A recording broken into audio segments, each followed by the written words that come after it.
Class, we were discussing about the p orbital. P orbital, when L equals to 1, we have discussed that L equals to 0, it is known as s orbital. If L equals to 1, it is known as p orbital. We have discussed that the p orbital is not spherically symmetrical like s orbital. It is in the form of two lobes which are on the other side of the plane. Let us see here. It consists of two lobes which are on the other side of this plane.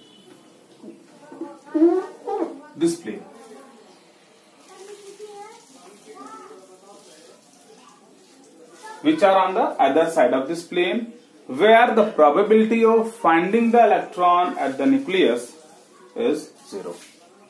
We know for L equals to 1, the value of M equals to -1, 0 and +1. It means the p orbital has 3 orientation. What is that one? That is, if this one is the p, this one is the x, this one is the y, and this one is the z. Then what we have, this one is, if the lobes are on the x-axis, then what we have, zy plane is that plane where the probability of finding the electron is 0. Then this is known as px. To the next one, if the lobes or the electron probability of finding the electron density is on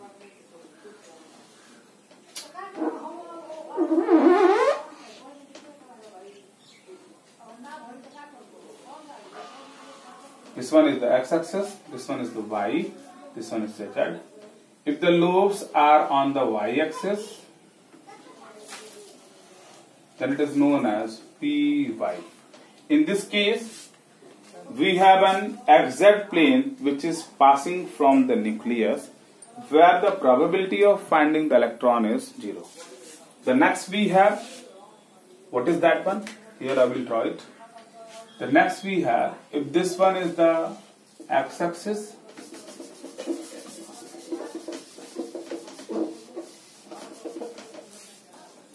if this one is the x-axis, this one is the y-axis, y, and this one is the z-axis.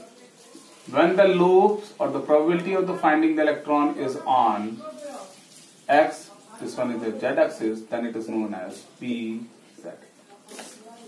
We know if L equals to 1, it is p orbital. Then the value of M equals to 2L plus 1. 2L plus 1, it means it has 3 values, that is from -1 to +1 including 0.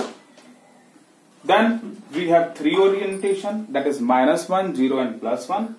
Then in that case we have 3 orientation, which is px, py and pz. To the next, we know the size of the orbital, the shape of the orbital, p orbital, remains same for different quantum number. Let us say, when we have 2p, 3p, 4p and so on, then in that case the shape of the orbital remains same. What is the difference in between them? The difference is that the size of the 3p is greater than 2p, the size of the 4p is greater than 3p.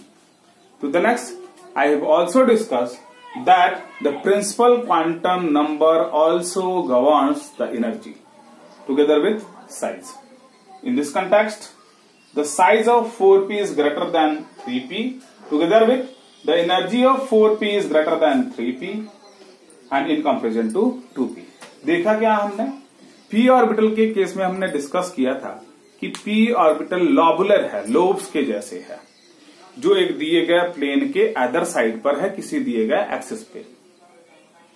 जहां दोनों lobes meet करते हैं वहां nucleus है और वहां एक plane है उस प्लेन पे इलेक्ट्रॉन की पाने की प्रोबेबिलिटी 0 है।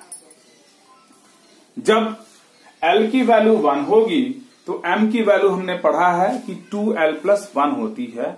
यूं कह लो कि इफ L इक्वल्स टू 1 तो M की वैल्यू जो होगी वो -1 से +1 तक होगी इंक्लूडिंग 0। तो हमने ड्रॉ किया, 3 वैल्यूज मिली हमको। 3 वैल्यूज मिली यानी कि p ऑर्बिटल की 3 ओरिएंटेशन है। कौन सी 3 ओरिएंटेशन है? px, py and pz। अगर लोब्स क्या है? इलेक्ट्रॉन के पाने की प्रोबेबिलिटी है। अगर इलेक्ट्रॉन की पाने की प्रोबेबिलिटी x एक्सिस पे है तो उसको बोलेंगे हम px। अगर y एक्सिस पे है तो उसको बोलेंगे py, और z एक्सिस पे है तो बोलेंगे pz। तो द नेक्स्ट, हमने ये भी डिस्कस किया कि अगर x एक्सिस पे इलेक्ट्रॉन की पाने की प्रोबेबिलिटी है तो अदर 2 एक्सिस जो होंगे, जो प्लेन का फॉर्मेशन करेंगे, x एक्सिस पे अगर इलेक्ट्रॉन है तो 2 एक्सिस z और y बचे हैं, वो एक प्लेन बनाएंगे। उस प्लेन में इलेक्ट्रॉन की पाने की प्रोबेबिलिटी क्या होगी? 0 होगी। तो कहेंगे इसके पास एक एंगुलर नोड है 1, p के पास एक एंगुलर नोड होगी। कौन सी? ZY plane. तो द नेक्स्ट, रेडियल नोड्स की बात करें तो the number of radial nodes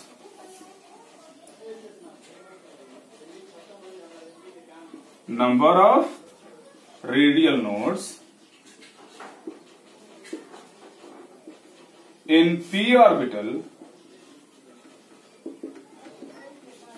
is equals to n minus 2. For n equals to 2, what we have? If n equals to 2, then number of radial nodes equals to 0. If n equals to 2, 2 minus 2 equals to 0. It means for 2p we have 0 radial nodes, whereas in case of p orbital we have 1 angular nodes. In case of 3p, it means if n equals to 3, then 3 minus 2 equals to 1. In case of 3p orbital, we have 1 radial nodes. In case of 4p, here what we have? N equals to 4. 4 minus 2 equals to 2. In case of 4p, we have 2 radial nodes. This is all about the angular nodes. Angular nodes, we know that in case of p orbital, we have 1 angular node and we have n minus 2 radial nodes. Let us discuss about the next, that is known as d orbital. For L equals to 2, we know if L equals to 2, then it is known as d orbital. In that case, when L equals to 2, then we have m equals to, how many values are there? 2L plus 1, which extend from -2, -1, 0, +1 and +2. These are the possible orientation of the d orbital. To the next, we know what are these one? The d orbitals. These are dxy, dyz, dxz, dx square minus y square and dz square. All these orbital dxy, dyz, dxz, dx square y square, dz square, all the orbital have equivalent energy. So first one is that all the orbital have equivalent energy. To the next one, whereas the shape of dz square is different from other orbital. The shape of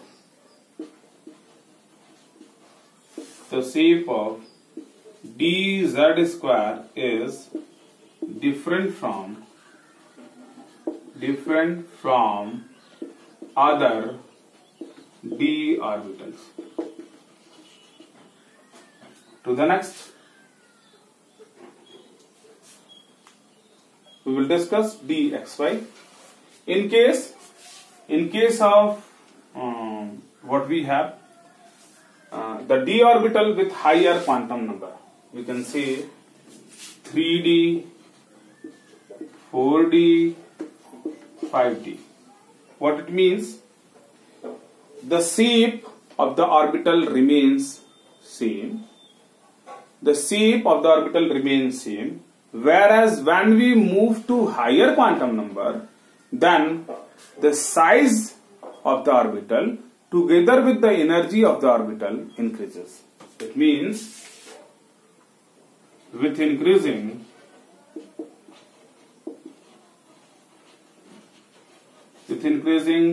principal quantum number,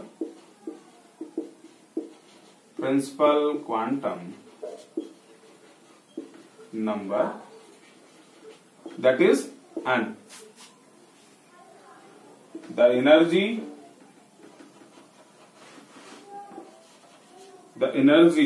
as well as the size of orbital increases. Whereas the shape remains similar. देखेंगे जब azimuthal quantum number L की value 2 हो जाएगी तो एक हमारी नई orbital उसमें इंट्रोड्यूस हो जाएगी जिसको हम बोलते हैं d orbital. d orbital L की वैल्यू 2 है तो d ऑर्बिटल होगी. और हम जानते हैं कि कितनी वैल्यूज होंगी d की, m की कितनी वैल्यूज होंगी d ऑर्बिटल के लिए, तो that will be 5. 2l+1 2l+1 तो कितनी हो जाएंगे? 2 2 4+1 5 वैल्यूज होंगी. वो कौन कौन सी होंगी? It will extend from +2 to -2 including 0. तो हमने लिखा है -1 -2 0 +1 +2. इट मीन्स d ऑर्बिटल की 5 पॉसिबल ओरिएंटेशन होगी. और मैंने आपको बताया कौन कौन सी हैं. dxy, स्ट्रक्चर के बारे में भी डिस्कस करेंगे. dyz, dxz, dx2y² and dz². हमने डिस्कस किया कि इन सभी d ऑर्बिटल्स की एनर्जी सेम होगी.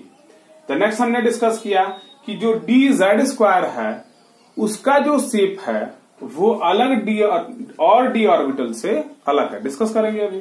नेक्स्ट हमने देखा कि बढ़ते हुए प्रिंसिपल क्वांटम नंबर के साथ एनर्जी भी बढ़ेगी और साइज भी बढ़ेगी ऑर्बिटल की, लेकिन उसका शेप सिमिलर रहेगा. तो नेक्स्ट क्या है वही हमने डिस्कस किया है.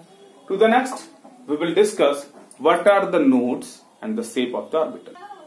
Let us discuss the shape of d orbital. हमने डिस्कस किया कि d orbital कैसी है. d orbital are of 5 kinds. पहला dxy. dxy क्यों कहते हैं? इसलिए कि अगर इलेक्ट्रॉन के पाने की प्रोबेबिलिटी, यू कह लो लोब्स, इलेक्ट्रॉन के पाने की प्रोबेबिलिटी अगर x y प्लेन में हो और x और हम बात करेंगे dxy की. dxy क्यों कहते हैं मैं आपको बताऊंगा. How to draw dxy orbital. dxy orbital को ड्रॉ करने के लिए हमें क्या ध्यान रखना होगा कि इलेक्ट्रॉन की पाने की प्रोबेबिलिटी के जो लोब्स हैं they will be in X Y plane. किसके केस में? dxy के प्लेन में. तो इलेक्ट्रॉन की पाने की प्रोबेबिलिटी कहां है? एक्स वाई प्लेन में है. दूसरी चीज वो एक्स और वाई एक्सिस के बीच में होंगे. तो let us draw it. If this one dxy हमको ड्रॉ करना है तो देखिए this one is what we have, this one is what we have, this one is z. To the next one, this one is x and this one is y.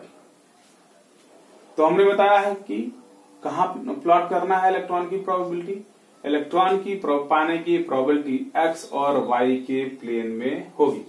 तो देखिए ऐसे, अगर ये z प्लेन है, ये D x plane है और इसके परपेंडिकुलर डी हमारे पास क्या हो जाएगा, D Z D X, and to the next one if we have this one, ये z, ये x और ये y। तो अगर ये z है, ये x है और ये y है, तो इलेक्ट्रॉन के लूप्स कहां मिलेंगे, इनके बीच में, यहां ये x और ये y है, तो यहां मिलेंगे एक लूप्स, दो लूप्स, यहां तीसरा और यहां चौथा। यानी कि ये हमारा x और y प्लेन है, ये देखिए ये, और लूप्स इन दोनों एक्सिस के बीच में, यहां यहां यहां और यहां। लूप्स हमारे z एक्सिस में नहीं जाएंगे। तो देखिए मैं प्लॉट करता हूं, तो कहां होंगे, अगर ये x y है तो लूप्स हमारे होंगे कहां, x और y के बीच में। तो ये x, ये y, ये z, तो हमारे लूप्स होंगे ये ऐसे है, ये एक लूप्स,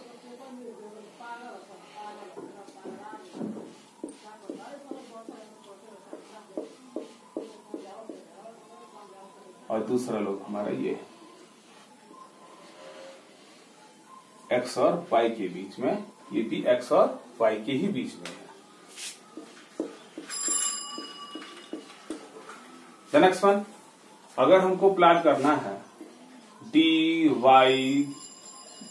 xy yz, तो क्या होगा, dyz प्लॉट करना है तो इलेक्ट्रॉन के जो लूप्स होंगे वो y और z एक्सिस में होंगे, x एक्सिस में नहीं होंगे। तो देखिए ये हमारा क्या है, if this one is the z axis, this one is the x axis and this one is what we have y axis. तो इलेक्ट्रॉन्स के लूप कहां होंगे, यहां यहां और यहां। To the next one, dyz zx, तो ये होगा, इलेक्ट्रॉन कहां नहीं पाए जाएंगे, किस एक्सिस में नहीं होंगे, y एक्सिस में। तो हम इसको मान लेते हैं y एक्सिस, ये हमारा हो जाएगा z एक्सिस और ये हमारा हो जाएगा x एक्सिस। इलेक्ट्रॉन के लूप यहां मिलेंगे और यहां मिलेंगे। The next, D X square minus Y square, इस केस में क्या होगा, जो इलेक्ट्रॉन के लूप्स होंगे वो x और y एक्सिस पे होंगे। तो देखिए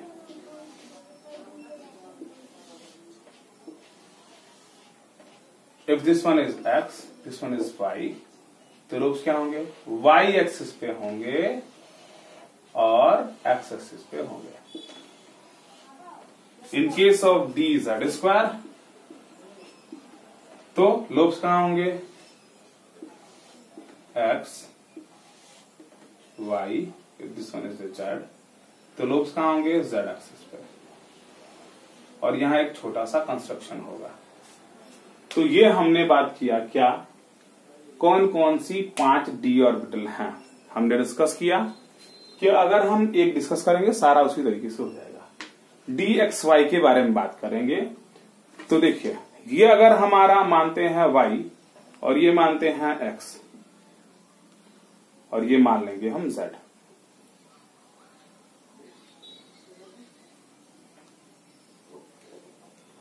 देखेंगे ऐसे, ये हमारा y, ये z, सॉरी ये y, ये x और ये z। तो dxy कैसे प्लॉट करेंगे, देखिए dxy, ये y एक्सिस है, ये x एक्सिस है, तो इलेक्ट्रॉन के लोब्स कहां होंगे, यहां x और y प्लेन में, फिर x और y प्लेन में, फिर यहां x और y प्लेन में, फिर नीचे x और y प्लेन में, z प्लेन में नहीं होगा। पिछले टर्म पे मैंने x और y एक्सिस को अलग माना था, इसलिए ओरिएंटेशन थोड़ा अलग हो सकता है, लेकिन कंसेप्ट वही रहेगा। ये y एक्सिस है, ये x एक्सिस है, तो dxy प्लॉट करने के लिए इलेक्ट्रॉन लोब यहां होंगे 1, फिर 2, फिर यहां 3 और फिर यहां 4। z एक्सिस में लोब नहीं होंगे।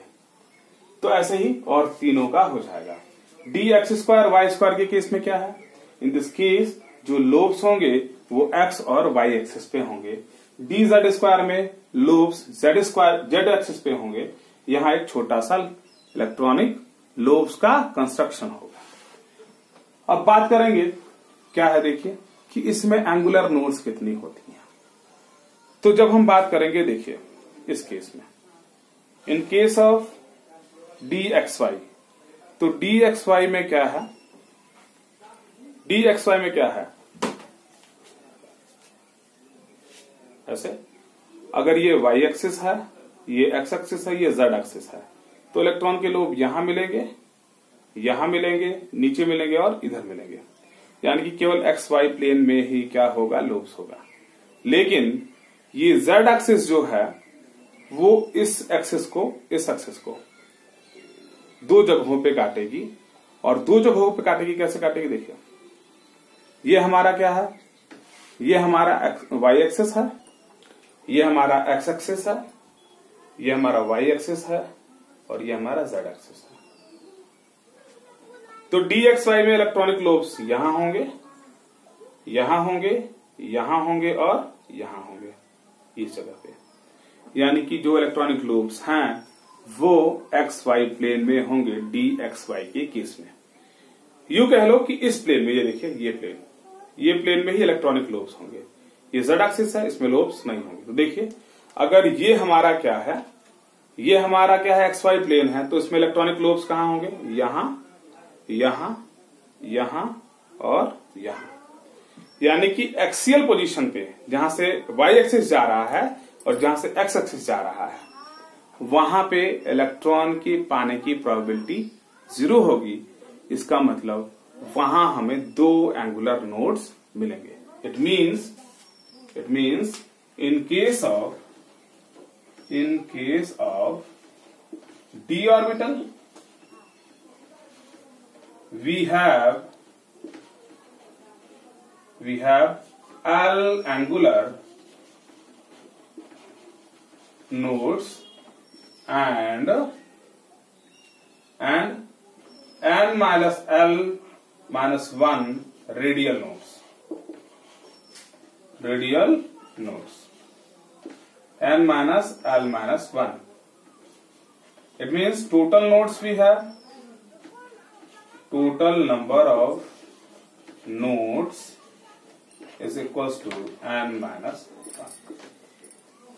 d ऑर्बिटल के केस में एंगुलर नोड्स L होंगी, radial nodes n minus L minus 1 होंगी, तो टोटल नोड्स क्या हो जाएंगी हमारी, n minus 1. This is all about the d orbital.